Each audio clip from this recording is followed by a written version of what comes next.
Welcome to the debut show of The Pitching Well, the Pitching Well TV show. This is the community for you if you are an investor, an entrepreneur, anyone pitching for investment money. We've got news for you, information, great guests, all coming up today on our first show. Angel investor Marty Feinberg and Ramon Ray, who is the editor of smallbiztechnology.com. All that and more.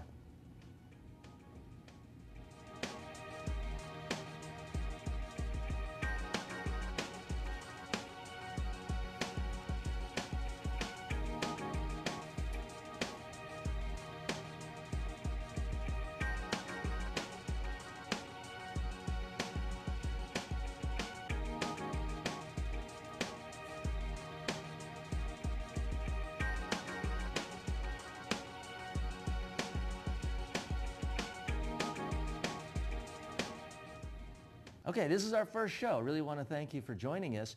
This show is interactive. We are seen live each week right here at the Pitching Well. It's pitchingwell.com/live. So if you want to comment, if you want to ask a question or criticize, we want to hear from you. Just yesterday, I was trashed online.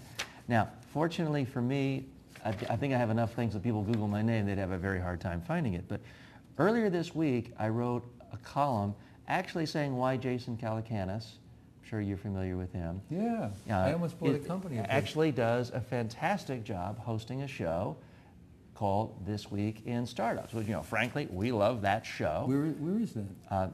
This Week in Startup, thisweekinstartups.com. You can find it there. I wrote a very favorable review of him as a host that appeared in my column in Forbes.com. Here's what a guy named Paul Blasman wrote about me at Twitter.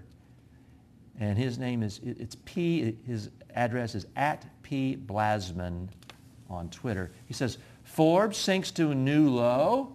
Is Jason Calacanis article paid content? And then he links to my article. Just a smear.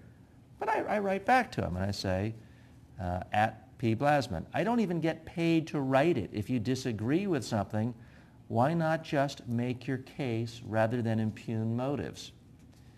He writes back, @TJ Walker. The piece read like something one would hire a PR firm to write and then pay to get published. And actually my tweet to him before that is, well, no one paid me, not even Forbes. Have you ever considered someone might have a different opinion from yours? He didn't write back. Now, in my opinion, Mr. Paul Blasman, you're a jerk to just I don't tweet, is Paul Blasman a mass murderer? I don't tweet that and say, oh, I put a question mark. He's sliming me, he's smearing me, and then he runs away and doesn't come back. Now, for some people who for people who don't have lots and lots of articles about them and blogs and all that, that might be the first thing someone would see when searching their name. Now, you work with, and a part of your community, are small business people, many of whom want to be small. Yes. There's nothing wrong with that. They're not ever looking to raise venture capital or angel investors. Others have a small business, it's getting going, but they really do aspire to be the next Facebook, Yes. the next Google. What do you see are the differentiators between those that really make it and those who don't? Specific to their pitching, but really anything else about how they present themselves. Is it really true you have to wear a hoodie and flip-flops in order to be credible these days? I don't think you or I would be caught in hoodie flip-flops. I've never seen you in any attire like that. They kicked me out of the hoodie store.